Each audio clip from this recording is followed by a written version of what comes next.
con Dios. Bueno, pongamos mucha atención porque son pocos versículos, pero llenos de mucha sabiduría. Y dice así: cuando Jesús volvió a la ciudad por la mañana, tuvo hambre. En eso vio una higuera cerca del camino y se acercó a ella. Pero al no hallar en ella nada más que hojas, le dijo: nunca más vuelvas a dar fruto. Y al instante la higuera se secó. Solo así, ¿verdad? Cuando los discípulos vieron esto, decían asombrados: ¿cómo es que la higuera se secó tan pronto? Entonces Jesús les respondió: de cierto les digo que si ustedes tuvieran fe y no dudaran, no solo harían esto a la higuera, sino que a este monte le dirían: quítate de allí y échate en el mar. Y así se haría. Si ustedes creen, todo lo que pidan en oración, lo recibirán. Mire, es un pasaje corto, pero con una cantidad de verdades. Y esto nos recuerda rápidamente que Jesús estaba por entrar a Jerusalén en medio de una exaltación de las masas reunidas para la Pascua. Y por supuesto, esa mañana iba caminando, me imagino, y dice que tuvo hambre. Era parte de mi equipo, yo siempre tengo hambre. Y dice que Jesús tuvo hambre y vio una higuera. Y se acercó a ella y la vio que estaba floreciente. Yo estaba leyendo un poquito de las higueras por ese sector allí de esa región, y cuando están floreando, ya tienen muchas hojas verdes, están listas para dar un como fruto temprano, dice, ¿verdad? O sea, se podía adelantar al ver la cantidad de hojas verdes que tenía esa higuera. ¿Y qué es lo que pasa? Jesús, con el hambre que tenía, se acerca y la ve completamente verde, pero no tiene fruto. Entonces ahí se destapa algo que a nosotros nos deja un poquito como medio dubitativo respecto a lo que Jesús hizo, porque ahí en ese momento lanza una maldición a aquel hombre que había demostrado un carácter en el que recibía a los niños, el que se mostraba como un sanador compasivo, o bien como el que calmaba las tormentas, pero en ese momento lanza una maldición de sequía hacia lo que no le estaba dando el fruto que él estaba buscando. Y aquí quiero preguntarles yo a ustedes, amigos y compañeros de SET hoy, ¿qué nos deja esta escena? ¿Qué podemos nosotros aprender de ella, Ingrid? Wow, la verdad es que sí, es una actitud fuerte, tal vez, de parte de Jesús, pero seguramente había tenido varias visitas a esa higuera, ¿verdad? Y había ido a ver si encontraba algo. El otro día pasé cerca visitando a una persona, y esta persona tenía en su jardín sembrada una higuera. Y me dijo: pruébelos. Y en el ratito me dijo: estos se pueden yo solo había comido higuitos en miel, ¿verdad? El que venden en las ferias. Sí, pero se podían comer así, directo, como agarrar una manzana o cualquier fruto, directo del árbol. Por supuesto lo lavé, ¿verdad? Pero se podían comer así, y la verdad que sí, muy deliciosos, diferentes a los higos en miel. Pero de alguna manera sí, en este momento Jesús estaba con una necesidad, con algo que él pedía, y se esperaba que tuviera esta higuera el propósito por el cual fue puesta en ese lugar, ¿verdad? Y muchas veces estamos buscando nosotros lo que quiero hacer, si estoy haciendo todo lo que yo quiero, pero le hemos preguntado al Señor: ¿qué es lo que tú quieres que yo haga? Y yo creo que hacia eso también va un poco esta reflexión. Si estamos enfocando todas nuestras fuerzas, todo nuestro ánimo, todo lo que estamos haciendo cada día hacia lo que Dios espera de nosotros, porque probablemente podemos estar haciendo mucho, tener muchas hojas como esta higuera, pero tal vez no hacer lo que Dios nos está mandando Una hacer. cuestión de apariencia, ¿verdad, Ingrid? Así es. Sí. Sergio. Sí, yo, bueno, quisiera ver un poquito más del contexto, porque antes de que este pasaje se dé, lo que cabalmente relatabas, ¿verdad? Jesús entra a Jerusalén en un pollino, que es algo muy icónico en la Biblia, pero también llega al templo y encuentra a los mercaderes. Y ahí tiene un momento intenso con todos los mercaderes de la iglesia. Y entonces, y después se encuentra con la higuera. Yo siempre he pensado que fue a rematar con la higuera, ¿verdad? Sí, pero yo creo que lo que estaba haciendo era dando una visión gráfica de lo que es no tener una vida que esté dando frutos, como lo que estaba viendo anteriormente en el templo, ¿verdad? Y entonces toma la higuera como ejemplo, ¿verdad? Para no secar a un fariseo de los que se había encontrado, ¿verdad? Mejor seco una higuera, dijo, y toma la higuera para secarla. Pero algo que me gustó mucho entender es que siempre vemos a la higuera como esa escena tan trágica, ¿verdad? De que se seca. Pero yo me puse ayer a pensar que cuando Dios no encuentra en nosotros frutos, lo que toca es cerrar ese capítulo y comenzar otro. Y de repente, no quiero elucubrar aquí algo complejo, ¿verdad? Pero lo que quiero decir es que muchas veces vivimos vidas que no tienen fruto y necesitamos cerrar ese capítulo y comenzar de nuevo, ¿verdad? Y la higuera, por supuesto, no tuvo esa oportunidad como tal, pero si el Señor se encontraba con nosotros y no encuentra frutos, ¿qué debería de pasar? ¿Verdad? Es cerrar ese capítulo y comenzar algo donde podamos producir. Y esa es la oportunidad que a veces no nos damos. Nos quedamos con la versión de la higuera en donde se secó y no tiene más frutos. Pero muchas veces la poda, que hemos hablado tanto, ¿verdad? A veces nos cortan de tajo, pero por ahí viene un retoño que puede volver a dar fruto y poder tener una nueva oportunidad. Y quiero tener esperanza en esta parábola, en esta historia, que no era una parábola, era una historia real que estaba pasando, de pensar que aun cuando todo se acaba, podemos tener una oportunidad para florecer nuevamente, ¿verdad? Qué relevante lo que estás comentando, Sergio, porque esto me pone a mí a pensar en alguna medida que podríamos algunos estar procrastinando sobre el propósito que Dios tiene para nuestra vida y pensar que efectivamente tenemos un futuro por delante, que Dios nos lo ofrece, pero pensar que ese futuro lo estoy postergando el cumplir el propósito para el cual Dios me creó. Y bien han comentado aquí Rubén, Ingrid y Sergio acerca de la higuera. Y la higuera en el Antiguo Testamento pues es una representación del pueblo de Israel. Y como esa representación del pueblo de Israel, cuando aquí se nos dice, cuando Jesús volvió a la ciudad por la mañana, si nos ubicamos en una línea de tiempo, digamos, era el lunes de la semana en la que Jesús iba a ser crucificado. Y entonces Jesús había pasado ya varios años de ministerio, digámoslo. Los fariseos y el pueblo de Israel todavía no habían reconocido a Jesús como el Mesías. Y yo siento que algunos de nosotros podamos estar hoy en nuestro diario vivir y decir, tal vez sé que Dios tiene un propósito para mi vida, pero tal vez más adelante, porque ahorita yo quiero hacer esto, yo quiero hacer esto otro, y podríamos pensar que todavía queda muchísimo tiempo más y realmente ninguno de nosotros acá tenemos la certeza de cuándo Jesús pueda regresar.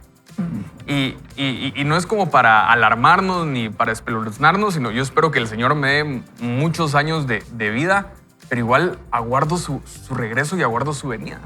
Y qué peligroso podría ser que porque nosotros no estemos prestando atención a ese diseño que Él nos ha dado, a ese propósito que Él tiene para nosotros, no estemos dando ese fruto.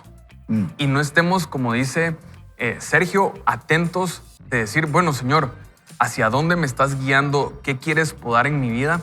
Y yo creo que hoy Jesús a través de esta palabra, de estos versículos, nos invita y nos dice, o sea, yo te creé para que des mucho fruto. Ahora la pregunta es, ¿estamos dando el fruto que Él nos ha encomendado, el fruto para el cual Él nos puso acá? ¿O estamos nosotros pensando que estamos dando fruto en nuestras propias fuerzas? Yo creo que esto es muy relevante porque tiene que ponernos a pensar, ¿será que podría yo estar procrastinando el propósito que Dios tiene para mi vida? Mira, Jorge, cuando hablabas eso de cómo es que en todo el Antiguo Testamento es visto el pueblo de Israel y el pueblo de Dios como una viña, ¿verdad? Como una plantación o un árbol. Y lo que hablábamos de la apariencia, ¿verdad? O sea, imagínense el ver algo que está listo, está capacitado y a la apariencia de todos para que dé un fruto y no lo da. Entonces, yo aquí tengo dos lecciones sobre qué haría Jesús en este segmento. Primero, la falta de frutos nos conduce a un juicio, fíjense. Y ese juicio es el que vos mencionabas precisamente. O sea, estamos procrastinando nuestro propósito, estamos atrasando, y esa procrastinación también es desobediencia. Y esto es lo que todos deberíamos de tener en nuestra mente y corazón, ¿verdad? Si estamos atrasando y dejando al tiempo algo que Dios nos mandó a hacer, yo creo que Jesús en ese momento nos dio esa lección, ¿verdad? Y nos dice también como segundo punto que debemos de pensar en nuestros propios hijos, porque no todo está perdido. Sergio bien lo decía, la higuera ya no tuvo chance, ¿verdad? Pero creo que nosotros tenemos esa facilidad también de tal vez quedarnos en esa poda, como decía Sergio, y quedarnos completamente, yo ya soy pelón, pues, pero imagínense completamente pelones a través de esa poda sin hojas ni nada, pero para que resurja un nuevo fruto, un nuevo capullo, que lo que haga es dar y mostrar esos frutos de fe que tenemos en Cristo Jesús. No, por favor, No, Natalia. yo solo quería destacar, pero tal vez me voy a desviar un poco, el hecho que los discípulos destacan con él. Le dice, ¿cómo es que se secó tan pronto la higuera? O sea, sí puede que se secara, pero fue el hecho de el aceleramiento, algo sobrenatural que pasó aquí. Y ahí es donde Jesús entra a hablar de la fe, ¿verdad? De que tan fuerte nosotros como hijos de Dios podemos también tener ese mismo tipo de fe si de alguna manera creemos lo que estamos haciendo, lo que estamos viendo, pero ya iba a destacar esta parte, pero no sé si tú ibas a decir algo sobre No, sí, uniendo todos los comentarios y los pensamientos que hemos estado lanzando, es muchas veces nos conformamos con ser ornamentales. Ahí, como decimos popularmente aquí en Guatemala, solo sos plantas, ¿verdad? O sea, solo es la apariencia. Y como eso se ve bien delante de los demás, entonces eso pareciera que es lo que está bien, ¿verdad? Entonces comenzamos un poco más a tratar de complacer o de estar bien delante de los demás, viéndonos bien, ¿verdad? Ornamentalmente bonitos, ¿verdad? Y no nos damos cuenta que lo que está pasando adentro no está funcionando, que es que cuando lleguen a buscar fruto adentro, no encuentren nada. Y eso es trágico, no solo para el que está buscando el fruto, que en este caso era el mismo Dios, Jesús, sino que para nosotros mismos, porque que llegue el Señor a nuestras vidas y que busque algo y no lo encuentre es frustrante, y para nosotros más todavía. Entonces yo creo que es importante, y cabalmente lo que comentaba Ingrid acerca de la fe. Creo que el pasaje, a pesar de que tiene muchas referencias de otros temas, pero el centro creo que es la fe, porque esa es la explicación de Jesús, ¿verdad? Al final. Si ustedes creyeran, si tuvieran fe, ¿verdad? Y al final de cuentas, eso es lo que necesitamos tener. Fe para entregar frutos correctos en el momento en el que el Señor los busque, ¿verdad? Jorge, yo iba a preguntarte precisamente cuando hablabas esto de la procrastinación. Fíjate que los discípulos le preguntan precisamente y le dicen, ¿por qué se secó tan rápido? No sé si fue una pregunta a ellos, entre ellos, ¿verdad? Así como que admirados por lo que había pasado, o le preguntaron a Jesús. Y Jesús inmediatamente se voltea y les dice así como que se sale, ¿verdad? Se sale y no les da la explicación, sino que les dice, ustedes deberían de tener fe. ¿Qué llamado es ese, no? Y yo creo que esa es la perla que tenemos que degustarnos en este momento, ¿no? Porque los discípulos efectivamente, si leemos textualmente, dice que se asombraron, o sea, se quedaron impresionados de lo que estaba ocurriendo. Y entonces, entre ellos, ¿cómo es que esto ocurrió? Y Jesús les respondió y les dice, de cierto les digo que si ustedes tuvieran fe y no dudaran, no solo harían esto a la higuera, sino que a este monte le dirían, quítate de ahí y échate en el mar. Es una invitación de Jesús a que podamos tener una vida de fe en Él, a no tener duda, sino que realmente a tener esa confianza. Dice, si ustedes creen, todo lo que pidan en oración lo recibirán.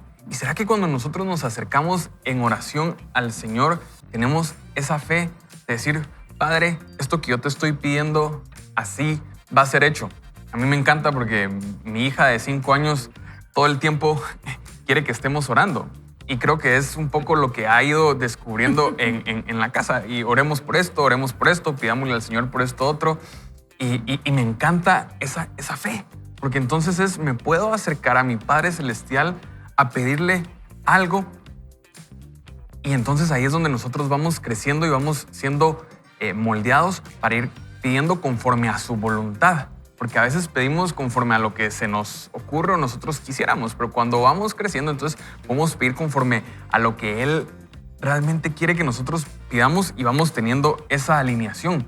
Y yo creo que esa debería ser nuestra nuestro reto, nuestro desafío hoy. ¿Cómo puedo yo tener fe? ¿Cómo puedo yo incrementar mi fe para que estas cosas que Jesús no solo predicaba, vivía y enseñaba, nosotros las podamos también vivir en nuestro diario vivir ahora en el tiempo y en la época donde estamos? Pues Jorge, yo quisiera pedirte que si pudiéramos orar con la audiencia hoy y ver lo bueno que Dios es y ese propósito se cumpla para que demos buenos frutos. Sí. Vamos a orar y ahí donde estás, quiero invitarte a que nos podamos unir en fe. Padre, te damos gracias por este día. Te damos gracias por tu presencia en medio de nosotros. Te damos gracias porque nos hemos podido acercar a tu palabra y tenemos el regalo de que tu palabra es viva y eficaz. Y entonces tú has hablado hoy a través de tu Espíritu Santo a nuestra mente, a nuestro corazón. Y hoy queremos pedirte, Señor, que nos des de tu gracia, que nos des de tu misericordia, Señor, para que nuestras vidas puedan dar un fruto que sea agradable a ti, que podamos identificar, Señor, si hay algún área en nuestra vida que necesita ser podada para dar ese fruto que tú estás anhelando y esperando de nosotros. Padre, y que si hoy nos falta fe, que si hoy estamos desesperanzados, que si hoy sentimos que las situaciones, que las tribulaciones nos han consumado, hoy rendimos todo delante de ti, Señor. Enfermedades, cansancio, estrés, preocupaciones, aflicciones, necesidades económicas. La situación que nosotros estamos viviendo hoy, Señor, la rendimos delante de ti y te pedimos que tú nos la intercambies por tu bondad, por tu esperanza, pero sobre todo por esa paz que sobrepasa todo entendimiento, que guarde nuestros pensamientos y nuestro corazón en ti, Cristo Jesús. En el nombre de Jesús oramos. Amén y amén. Que hoy podamos ser llenos de fe y esperanza. Y sabe, por eso todas las mañanas, de lunes a viernes, lo invitamos a que se pueda unir con nosotros al Bible Challenge. El Bible Challenge no solo es de lunes a viernes, lo leemos de lunes a domingo. Si usted nos está sintonizando a través de las plataformas digitales o en televisión, puede escanear ahí un código QR. El día de hoy tenemos el privilegio y el gusto de deleitarnos en Romanos capítulo 5 y capítulo 6. De hecho, hoy tenemos ahí un inserto de uno de los videos de Bible Project, donde Buenísimo. se nos adentra un poco más en el contexto de estos pasajes. Y realmente Romanos es una carta que el apóstol Pablo escribió que a mí me parece espectacular, pero siento que el Señor tenía en su corazón que conectáramos estos primeros versículos de Romanos capítulo 5 con lo que hemos comentado de la higuera, con lo que hemos comentado también en Isaías 26:3, y quiero leérselos rápidamente porque es del 1 al 3 y dice: por lo tanto, habiendo sido justificados por la fe, tenemos paz para con Dios por medio de nuestro Señor Jesucristo. Y qué regalo. A través de haber sido justificados por la fe, hoy podemos encontrar paz con Dios por medio de nuestro Señor Jesucristo. Y dice el verso 2, por medio de quien también hemos obtenido entrada por la fe a esta gracia, en la cual estamos firmes y nos gloriamos en la esperanza de la gloria de Dios.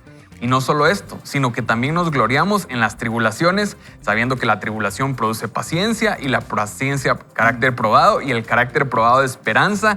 Y la esperanza no desilusiona porque el amor de Dios ha sido derramado en nuestros corazones por medio del Espíritu Santo que nos fue dado. Así que hoy, aquí en Vaya con Dios, salimos con esa esperanza que tenemos a través de la paz de Dios.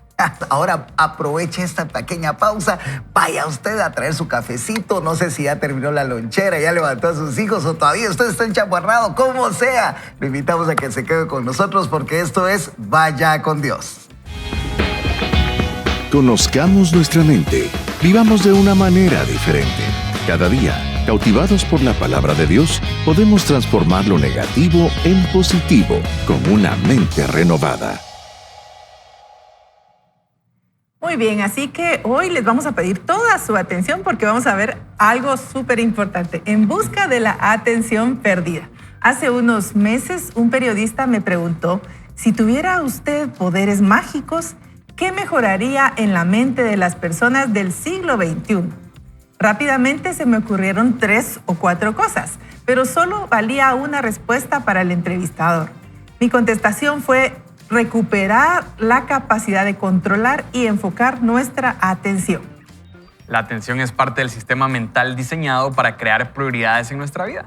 Es el filtro que selecciona y prioriza la información y los pensamientos. ¿Por qué es tan importante la atención? Porque cuando la activamos nos obligamos de manera automática a desechar otros pensamientos, actividades o comportamientos para poder actuar o pensar de manera efectiva. Te doy un ejemplo. Imagina que estás en un restaurante cenando con amigos y ellos te están contando sobre sus vacaciones. Para ser capaz de prestar atención a lo que dicen, inhibes el ruido de los platos, de otras conversaciones, en las mesas cercanas o las distracciones de los camareros sirviendo la comida. Si estás en otras cosas, no prestarás interés y no captas lo que te están relatando. Por eso es tan importante ser capaces de activar la atención. De lo contrario, andaríamos por la vida desorientados, percibiendo estímulos aleatorios del entorno sin orden ni concierto. Es por esto que es importante saber que las cosas a las que prestas atención determinan tu calidad de vida. Así bien, si tienes tu atención dispersa o debilitada, vives expuesto a una multitud de emociones y sensaciones. He insistido a lo largo de estas páginas y en años de terapia y conferencias que las cosas buenas suceden en la vida real. La vida virtual se construye a base de gratificaciones instantáneas, chispazos a golpe de un clic. Hay que volver a conectar con lo bueno que nos sucede cada día. Ahí radica eso que llamamos la felicidad. A diario nos ocurren una gran cantidad de cosas buenas, malas y neutras. Como tengamos educado nuestro enfoque, influirá decisivamente en nuestra interpretación del día a día. Pero controlar la atención requiere esfuerzo. ¿Y cuánto cuesta el esfuerzo? Como dice el filósofo chino Lao Tse, el que se conquista a sí mismo es invencible. Vencerse es el primer gran paso en esta carrera de superación, donde los estímulos constantes son el gran obstáculo. Porque cuando uno es capaz de enfocar la atención, favorece el autocontrol y aprende a gestionar las emociones de forma más sana. La importancia del enfoque, ¿verdad? Muchas veces en el mundo de las emociones, la mente y el comportamiento subrayan la importancia de reconducir y enfocar la atención.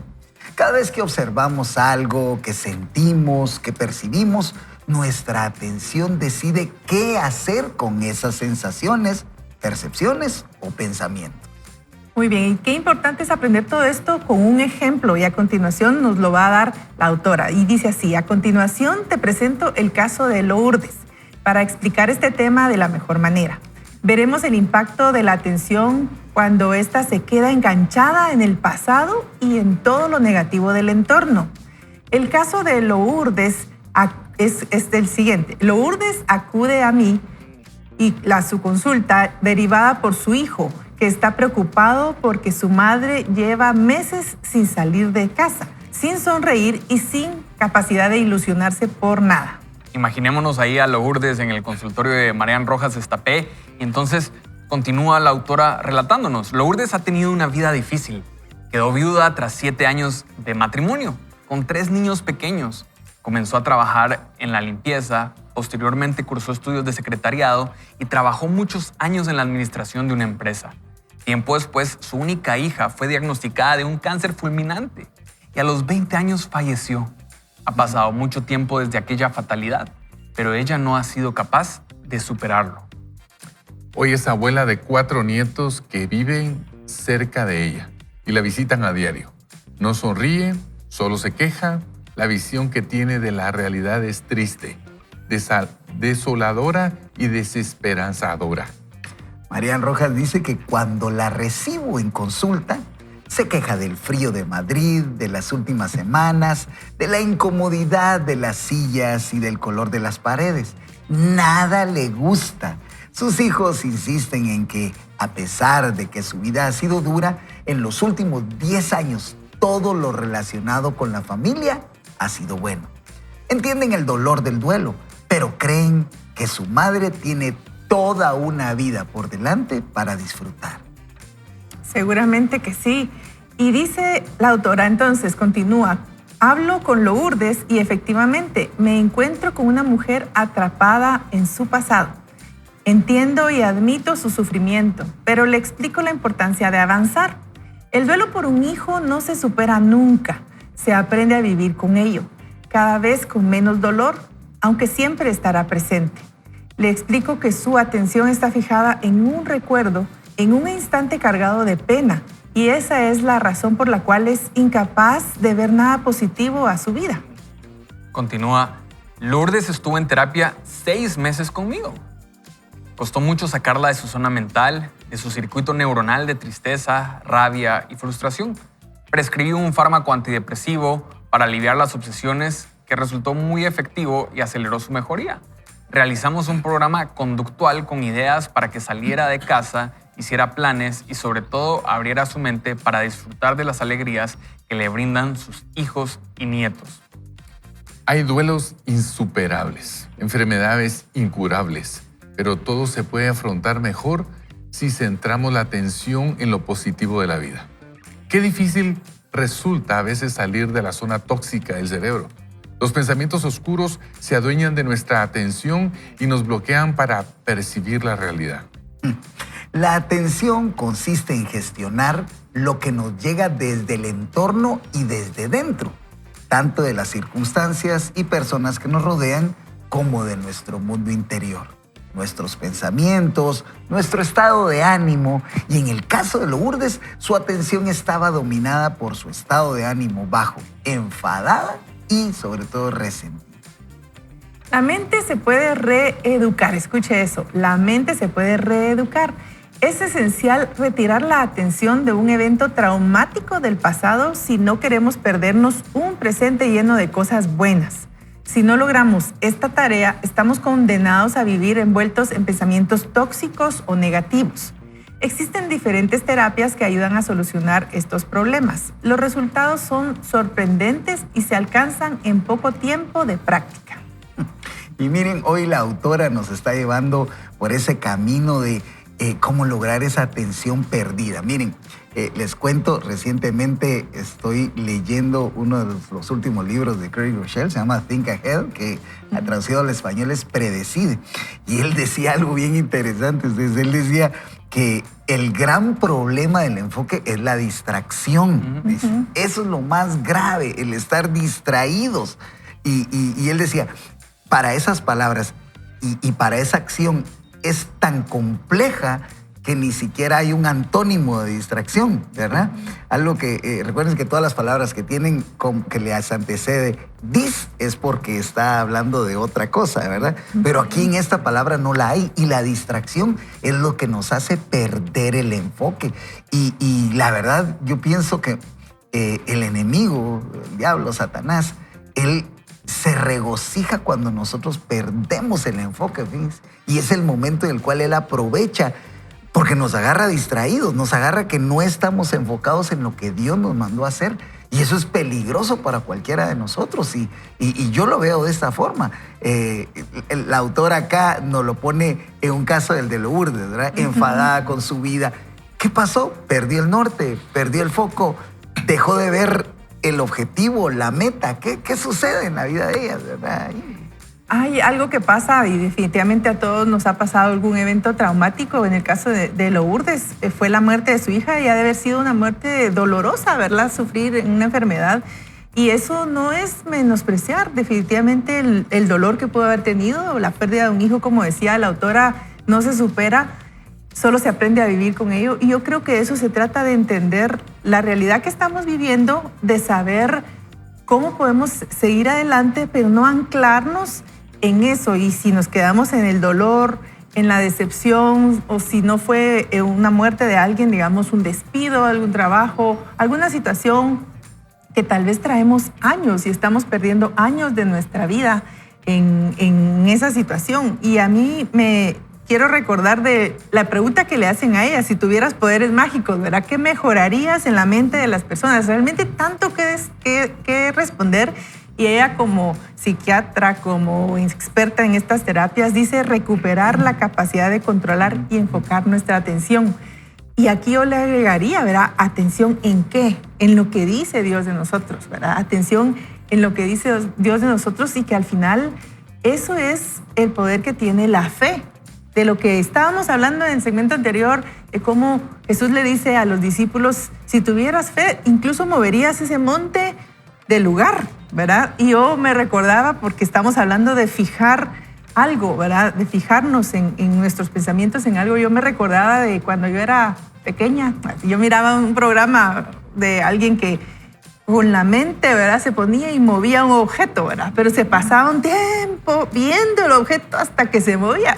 La verdad es que no sé si era verdad o no, pero me llamó la atención ahora recordarme de esto porque no es que a eso se refiriera tanto Jesús, ¿verdad? Que nos quedemos viendo el monte y se mueva o que hiciéramos algo, pero sí el poder que tiene el enfocarnos en algo y sobre todo saber que Dios es poderoso, saber que necesitamos, sea lo que estemos viviendo, recordarnos quién es Él. Porque la Biblia dice, puestos los ojos en Jesús, el autor y consumador de la fe. Y ahí es donde tenemos nosotros que tener nuestra fe, en Jesús, puestos los ojos.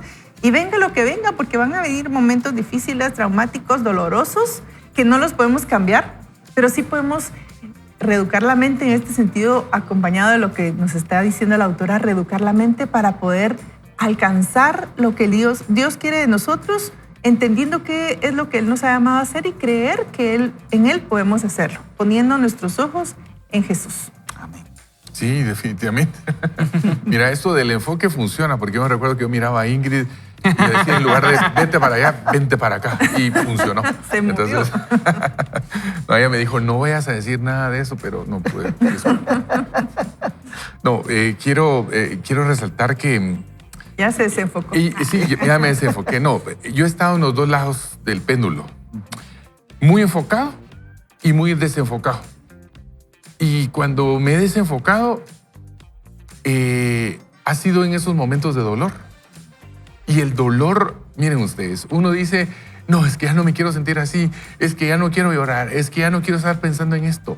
Y es una atracción, es algo que uno lucha contra eso y muchas veces no se puede quitar solo así, ¿verdad? Hay un momento en mi vida en donde tuve que incluso ir donde un médico porque el pensamiento era demasiado fuerte, el duelo que tenía era muy, muy grande. Y yo hasta pensé que me estaba trastornando, que me estaba ocurriendo en mi vida. Pensé que tenía que consultar a un médico para que me pudiera recetar algo que me pudiera ayudar. Yo decía, yo puedo con el Señor y voy para adelante. Y no quiero subestimar la parte de la fe ni de la parte de la ayuda que Dios nos puede dar. Sin embargo, hay momentos en la vida en donde uno no sabe cómo va a salir de ahí. Está como ahogándose en un lugar. Y uno necesita cabalmente esa visión de una mano que lo está sacando a uno. ¿Y qué es eso que nos puede sacar? Pues por supuesto es Dios, sí, en primer lugar, pero también la compañía. Una de las cosas que uno hace cuando está en un duelo o en un momento muy difícil de la vida es aislarse. Y eso es receta para el desastre, ¿verdad usted? Entonces uno necesita tener compañía, yo me recuerdo que uno de los momentos más difíciles de mi vida, Ingrid estaba ahí conmigo. Y tenía un buen amigo que le mando un fuerte abrazo, Amner Perencén. Me recuerdo que él se iba a sentar al sillón de mi casa y me decía, no sé qué puedo hacer por vos, pero aquí estoy.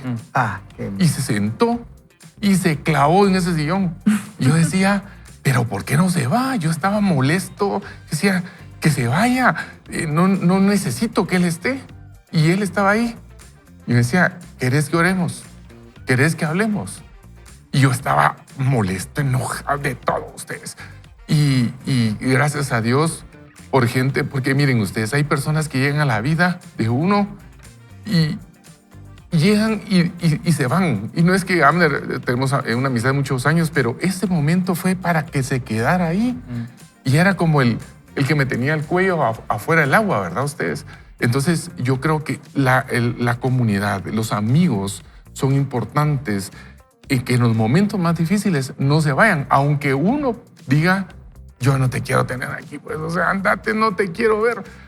Y el que se planta ahí, Yo en ese momento no lo entendía. Hoy, años después, digo, gracias a Dios por un Abner. Ojalá todos podamos tener un Abner en nuestra vida que nos pueda ayudar a estar ahí. Y solo quiero terminar porque ya me alargué mi comentario, pero Proverbios 18:14 dice, el ánimo ayuda a sanar al enfermo, pero ¿qué esperanza tiene el que pierde el ánimo? Y aquí es un punto importante a considerar. De una enfermedad grave salimos, pero en un espíritu desanimado, dice otra versión, ¿cómo vamos a salir de ahí? Y a veces necesitamos animarnos y para eso necesitamos gente a nuestro alrededor, comunidades que nos apoyen, que nos sostengan, ¿verdad? Creo que es importante. Qué vulnerable lo que estás compartiendo, Sergio, y me pone a pensar en el libro de Max Lucado, Saldrás de esta, donde se nos relata un poco la historia de José. Y quisiera contrastar un poco la historia de José con el caso de Lourdes, porque en alguna medida José también tuvo momentos trágicos.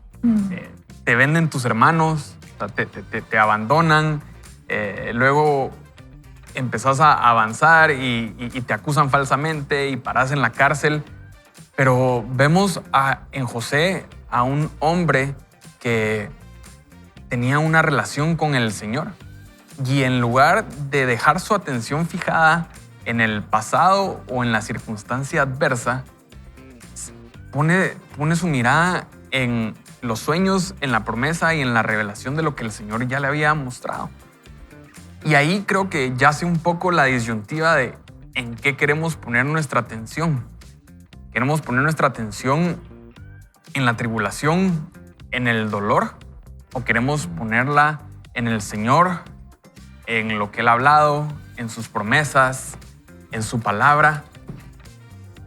Porque en alguna medida es muy valioso y es muy cierto lo que Sergio comenta. O sea, tenemos que rodearnos de una comunidad, tenemos que buscar los diferentes medios y las diferentes alternativas, pero sería muy peligroso quedarnos solo con el caso de Lourdes y lo que comenta aquí la autora Marian Rojas Estapé, de, bueno, con un fármaco eso ayudó a través de la psicología conductual a salir.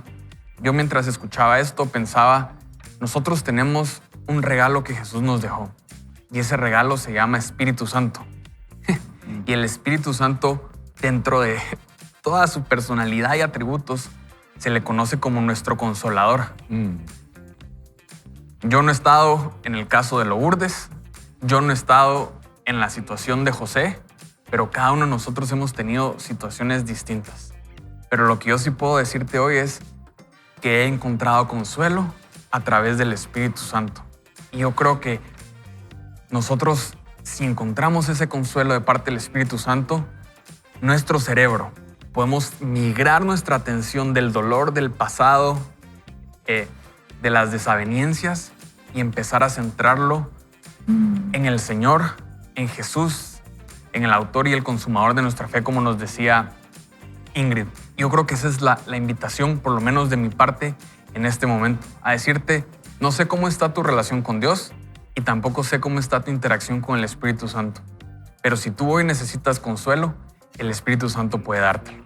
Ah, qué lindo, Jorge. Y decías algo interesante. Sueños, promesas y revelación. Y eso el Señor nos lo concede a través de tener relación con Él, a través de la oración. Y esa oración en la que nosotros podemos entregarle estas aflicciones, estas dificultades y enfocarnos en lo que realmente importa y hacer a un lado las distracciones, que yo sé que no es fácil. Y Sergio lo decía, es difícil. Pero creo que esto es a lo que nos llama la Escritura, estar enfocados en Él. Tú guardarás en completa paz a aquel cuyo pensamiento en ti persevera, porque en ti ha confiado. Y eso creo que es el llamado para el día de hoy, para todos los que estamos acá. Hoy me convierto yo en vocero de este set y creo que debemos de verlo de esa manera, en la Escritura, en la oración, en esas disciplinas espirituales, a través de confiar en el Espíritu Santo y saber que Él puede sellarnos con toda verdad. Así que, Sergio, ¿podrías ayudarnos a orar y junto con la audiencia expresar ese agradecimiento al Señor y saber de que ese consuelo lo tenemos en Él? Así es. Oremos ahí donde se encuentra, si puede inclinar su rostro, hágalo. Padre Celestial, Hoy queremos tomarnos de tu mano, porque sabemos que si estamos cerca de ti vamos a estar seguros. Pero también queremos tomarnos de la mano de todas las personas que están a nuestro alrededor, familia, amigos, iglesia. Señor, personas importantes y valiosas en nuestra vida, Señor, para poder salir adelante. Señor, si tal vez nos encontramos, como en el caso de Lourdes, Señor, sumergidos en una depresión, en una tristeza, Señor, yo te suplico hoy que ahí donde las personas se encuentren en este momento, tú puedas llegar y puedas hacer algo grande en ellos, Señor. Gracias, Padre Celestial, por sus vidas. Y sé, Señor, que ellos contarán una historia como la que yo he contado, Señor. Que serán bendecidos, Señor, a través de tu presencia, de tu compañía y de la compañía de buenos amigos a su alrededor. Gracias te damos, Señor. Amén. Amén y amén. Ya volvemos pronto aquí en su programa Vaya con Dios. ¿Te has dado cuenta que cuando algo te interesa, buscas centrar toda tu capacidad al servicio de ese objetivo? No olvides que cada vez que fijas tu atención en algo concreto, estás modelando y detallando tu cerebro en tiempo real. Tú puedes aprender a dirigir tu atención y a gestionar cómo responder ante lo exterior si te lo propones de verdad. Sigo escuchando su historia, todo ella entremezclado. De hecho, continúa aquí la lectura. Dice, cuando lo consigues, estás modificando tu cerebro. Esto es la neuroplasticidad en estado puro. Como ya hice anteriormente, repito las palabras de don Santiago Ramón y Cajal. Todo ser humano, si se lo propone, puede ser escultor de su propio cerebro. No olvides que hay muchas personas que no son capaces de salir de un estado ansioso depresivo porque han perdido la capacidad de controlar y gestionar su atención, lo que les hace volver una y otra vez al evento traumático. Pero tú puedes hacer la diferencia y reeducar tu mente. Quiero explorar contigo otro caso de estudio. Veremos el caso de Valentina y cómo cuando la atención vive enganchada en las redes sociales se produce una adicción verdadera a la pantalla. El caso de Valentina, la influencer Valentina, viene a verme por primera vez una mañana de primavera. Y esto nos va a poner en alerta a muchos acá y jovencitos también. La autora narra de la siguiente forma. Vestida con mucho estilo, con la melena rubia y unos tacones altos. Le pregunto al entrar, ¿a qué te dedicas, Valentina? Y me responde sonriente, soy influencer. Reconozco que me sigue impactando esta nueva profesión con tanta repercusión sobre la sociedad. Continúa explicándome que tiene más de 500,000 de seguidores en las redes. Me explica, cuento lo que hago en mi día a día, añado frases motivacionales y muestro mis looks. Acto seguido, ya centrada en la consulta, me narra su historia y poco a poco comienzan a rodar las lágrimas de sus ojos. Una angustia terrible se traduce en sus palabras. La relación con su novio es mala. Él no la trata bien. Su padre y ella llevan varios años sin hablarse y hace un par de semanas se tomó un blister de pastillas para dormir. No sé cómo sigo viva, me confiesa. Entonces nos dice la autora, sigo escuchando su historia, todo ello entremezclado con vivencias relacionadas con el mundo de la moda, del glamour, las fiestas. En un momento dado de la consulta suena su celular, lo saca y me dice, ahora mismo vuelvo. Efectivamente, un par de minutos después entra en la consulta peinada de nuevo y recién maquillada. ¿Me haría una foto con este cuadro que tienes detrás? Me parece inspirador. Me dice intrigada, se la tomo. Luego continúa.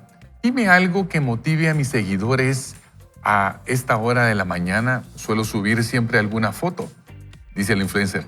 Me vuelve a decir, y entonces observó cómo sube la imagen a Instagram. Le respondo con una frase de un pensador oriental y unos minutos más tarde empieza a surgir notificaciones en la pantalla del dispositivo. Me gusta. Gracias por ser la fuente de alegría. Eres maravillosa. Me encantaría parecerme a ti, escriben sus seguidores. Luego me mira y de forma pausada me dice, esta es mi droga. Mis seguidores me mantienen con vida. Marian dice, expliqué a Valentina su situación y el funcionamiento que tenía su cerebro ante la gratificación instantánea. Las redes sociales activan lo que es el director del Instituto Nacional de Salud Mental de Estados Unidos denomina social buying. Nada inspira y mueve tanto al ser humano como el sentirse valorado por otros. Esa es la razón por la que Valentina, a pesar de su malestar interior, necesitaba constantemente ver su red social para sentirse aliviada. Miren, y qué importante poder estar atentos a cómo las redes sociales pueden ir modificando o esa gratificación temporal que nos dan. Y continúa la lectura y dice, las redes sociales activan el mecanismo de motivación más poderoso de nuestra mente, el sentirse respetado, apreciado, reconocido y querido. Probablemente te ha sucedido en alguna ocasión, te encuentras ante una situación de estrés, de angustia o de vacío interior. En ese instante tu cerebro te pide likes, actualizaciones o conversaciones por alguna red social. Se convierte en un remedio para una circunstancia desagradable que emocionalmente no sabes gestionar. Lo más importante en ese momento es ser consciente de ello. Explicado de otra manera, es como si cada vez que te encuentras mal acudes a una tienda y te compras zapatos y bolsos, apuestas por internet, pasas un rato consumiendo pornografía o te tomas una copa de vino. Todos esos comportamientos compulsivos nos proporcionan un placer inmediato y fugaz, pero no soluciona el problema de fondo. Más bien, al contrario, lo agravan, puesto que al taparlo momentáneamente se convierten en una válvula de escape frente al problema real no resuelto, transformándose fácilmente en una adicción. Te va desde el malestar que sientes buscando un placer rápido que toma esa sensación. Esa es la razón por la cual las pantallas, entre otras, se han convertido en una salida al sufrimiento y al estrés, porque tu atención se encuentra secuestrada por esa necesidad constante de sentir aceptación y gratificación por parte del entorno. Ahora, ¿comprendes la importancia de reeducar tu mente? Mire, hoy de la mano de Marian Rojas estamos aprendiendo un concepto, esto es reeducar la mente. ¿Y por qué? Antes del corte estábamos hablando acá en el set respecto a esas nuevas carreras, ¿verdad? De influencer, redes sociales, experto en TikTok. Vi el otro día por ahí un anuncio y dije, oye, eso es una carrera que existe, pero lo hay. ¿Por qué? Porque inmediatamente nosotros necesitamos de esa dopamina, de esa hormona que nos da esa gratificación instantánea, que es lo que aquí sucede con el caso de Valentina. Y yo creo que muchos de nosotros lo ven desde ese punto de vista, ¿verdad? O sea, ¿qué es lo que yo estoy exponiendo en mis redes? ¿Qué es lo que yo estoy diciendo que yo soy? Cuando en realidad, y esa es la apariencia que nosotros mostramos, como en el caso de la higuera, que fue lo que leíamos al principio, muy verde y muy llena y todo, pero sin fruto. Y probablemente eso sea lo que nosotros necesitamos en nuestro interior para tener esa gratificación inmediata y tener esos flujos de como de reconocimiento, ¿verdad? Porque yo recuerdo una vez Maki nos dijo aquí en el programa de que cada vez que ella subía una historia o sea algo, siempre estaba esperando el tener el, ¿verdad? ¿Cuántos likes? ¿Cuántos likes? Y dice que ya estaba pero completamente absorta en eso, en observar cuántos likes tenía. Y de verdad se puede volver una obsesión. Nos podemos perder en eso, ¿verdad?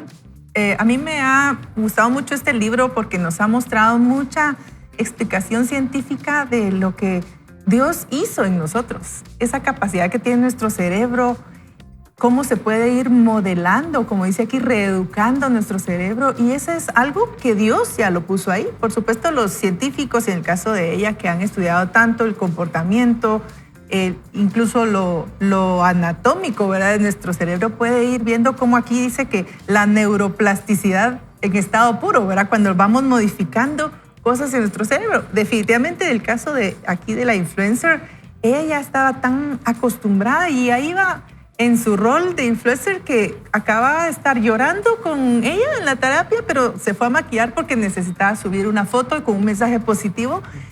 y ni ella misma se lo creía tal vez en ese momento, ¿verdad? Y realmente a veces podemos estar así, tal vez nuestro papel no es de ser influencer, pero quizá qué pasa en el trabajo a veces, ¿verdad? Ahí puede ser que te metas tanto en el trabajo y que te olvides de qué está pasando a tu alrededor y eso sea tu droga, como decía aquí, ¿verdad? O tal vez algo que hagas constantemente, pero que te está destruyendo. Y no estoy diciendo que el trabajo nos destruye, pero todo en su medida y todo que hay detrás de esa búsqueda constante de aprobación que estamos teniendo. Y cuando vemos Isaías 26:3 que nos dice que concentremos nuestros pensamientos en el Señor y en lo que Él dice de nosotros, es porque necesitamos ir a la palabra de Dios y ver, por ejemplo, que Dios nos llama a sus hijos, que Dios nos llama que somos su especial tesoro, que Dios nos dice que Él está con nosotros todos los días de nuestra vida hasta el fin. Y entonces ahí puede ser que vengan momentos difíciles, puede ser que tengamos lucha, puede ser que otros piensen mal de nosotros y hablen mal de nosotros, pero si nuestros pensamientos están concentrados en lo que dice Dios, entonces vamos a tener esa paz para poder seguir adelante. No es fácil definitivamente porque el entorno, como decía Jorge, las distracciones o las interrupciones vienen y nos atacan realmente, pero nosotros tenemos que ir enfocados aquí y dice, puedes aprender a dirigir tu atención y a gestionar cómo responder ante lo exterior si te lo propones de verdad, dice la autora. Y me recuerda una frase que hemos leído muchas veces, mucho de lo que te pasa en la vida no es o de lo que estás viviendo no es lo que te pasa, sino cómo reaccionas a eso. Y hoy yo creo que el reto es poderles decir, queridos amigos, que enfoquemos nuestra mirada y nuestros pensamientos en lo que Dios dice de nosotros. Por supuesto, si tenemos que llegar y conquistar el mundo en todo lo que estamos haciendo, en el trabajo, en el estudio, en la familia, hagámoslo, pero seamos siempre conscientes de quiénes somos en el Señor, porque eso es lo que al final va a valer la pena. Yo creo que sobre lo que está compartiendo Ingrid es importante porque en alguna medida tenemos que tener esa claridad de quién dice Dios que somos nosotros, pero también tener cuidado de no centrarnos solo en nosotros. Porque cuando nos estamos viendo solo a nosotros, entonces como que nos estamos perdiendo y entonces nos ensimismamos y yo creo que esa es como una espiral un poco peligrosa, el vernos solo a nosotros mismos y sobre todo porque se nos invita a ponernos a nosotros primero, el tema de la autoestima y realmente poder ver muchas más cosas. Y cuando nosotros también le prestamos atención a quién es Dios, a lo que Él es, a lo que Él ha hecho, a sus obras, a su maravilla, de alguna forma nuestra neuroplasticidad, nuestro cerebro empieza a maravillarse. Yo no sé, o sea, ¿cuándo fue la última vez que te disfrutaste un amanecer, un atardecer, ir a un lugar con naturaleza? Tantas cosas, tantos regalos que el Señor nos ha dado. En el mes de septiembre decidimos ahí tomar unas vacaciones con mi familia y en el regreso de las vacaciones estábamos ahí en el mar con 3/4 de luna y simplemente como por 40 minutos, o sea, disfrutándonos ese reflejo de la luna sobre el mar. O sea, algo que Dios creó y nos regaló. Y te digo todo esto porque, o sea, al final la realidad es que muchos podemos estar como Valentina, ¿no?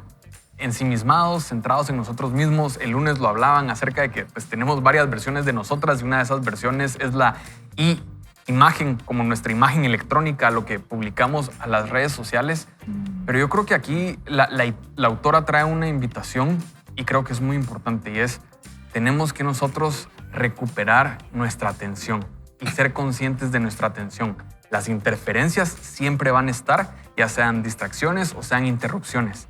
Pero nosotros tenemos ese regalo del Señor, decir, Señor, yo quiero recuperar esa atención que tú me has dado para saber dónde voy a enfocar yo mis pensamientos, dónde voy a enfocar yo estos recursos, este tiempo, esta mente que tú me has regalado para poder dar ese fruto que el Señor espera de nosotros.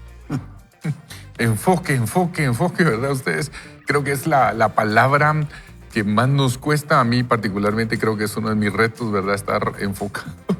Y sabe que hay un pasaje que está en el libro de 2 Corintios capítulo 4, versículo 18, como que fuera un versículo creado para este tiempo de redes sociales. Y dice, no mirando las cosas que se ven, sino las que no se ven, pues las cosas que se ven son temporales, pero las que no se ven son eternas. Nuestro enfoque y nuestra inclinación es a ver las cosas que se ven. Estamos en un mundo tan digital que todo es visual. Pero hablaba con un amigo acerca de este tema y decía, ¿cuál es el sentido que más se menciona dentro de la Biblia? Y fíjense que es el oído. El Señor, cuando el Señor está hablando, o cuando los profetas hablaban, no decía, miren al Señor, sino decía, escuchen, pongan atención, oigan las palabras. Entonces, hemos estado intercambiando esos sentidos, hemos estado viendo de más, hemos estado enfocando toda nuestra atención en lo que se ve y necesitamos enfocar nuestra atención en lo que no se ve, porque las cosas que se ven son temporales. Y me parece que está muy de la mano de esta historia de Valeria, porque ella está proyectando algo, pero sus grandes problemas son con su padre y con su novio, ¿verdad? Y si quisiéramos ir a escarbar un poco ahí, seguramente encontraríamos algo enorme en la relación padre-hija.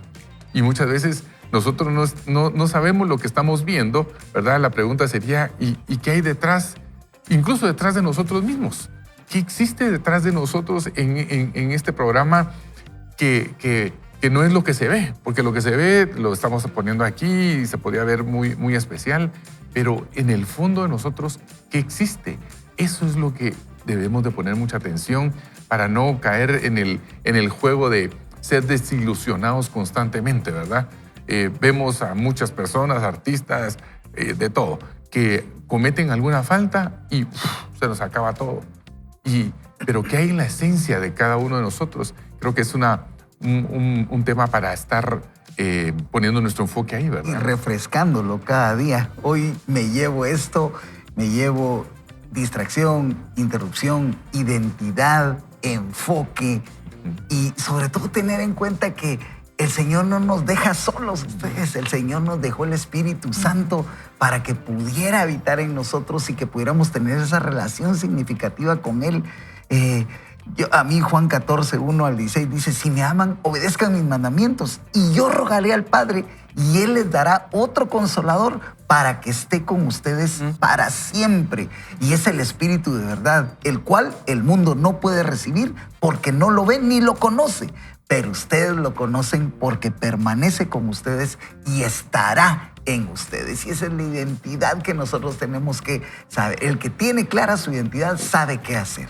Y eso es lo que hoy quiero motivarlos a que juntos podamos decir al Señor, aquí estoy, en una oración. Y que les pido que me acompañen para que le podamos decir, Señor, que tu Espíritu Santo nos llene de fe, nos llene de esperanza, que hagamos a un lado las distracciones, hagamos a un lado las interrupciones, que nos enfoquemos en lo que en realidad tú quieres para nosotros, Dios.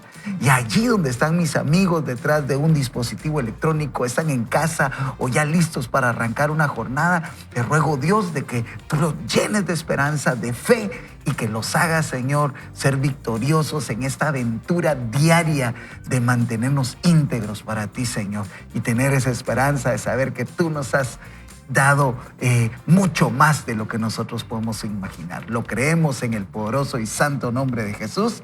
Amén y amén. Amén. Y miren qué buenísimo estuvo hoy este programa. Y no quiero terminar este segmento sin antes decirte rápidamente, Sergio, tu mensaje. Mi mensaje es el pensamiento que no te di. Pensamientos sin perseverancia son ideas sin relevancias. ¡Hala, buenísimo! Mire, hoy hemos aprendido tanto de la mano de la palabra de Dios, ese trozo de la Escritura que nos hemos hoy disfrutado, y de la mano de María Roja Gestapé, aprendiendo a reeducar nuestra mente. Y yo creo que esto es valioso para cada uno de nosotros. Así que lo invito a que el día de mañana se conecte igual, nos sintonice a través de la radio, la televisión, las redes sociales, para que aprendamos más de la palabra del Señor y de cómo estos neurotransmisores y todo lo que hemos visto y este pensamiento que tenemos que tener en mente, el Señor está de nuestro lado. Esto ha sido todo por hoy. No le decimos el mejor consejo que pueda usted tomar. No vaya solo ni mal acompañado. Vaya con Dios. Vaya con Dios.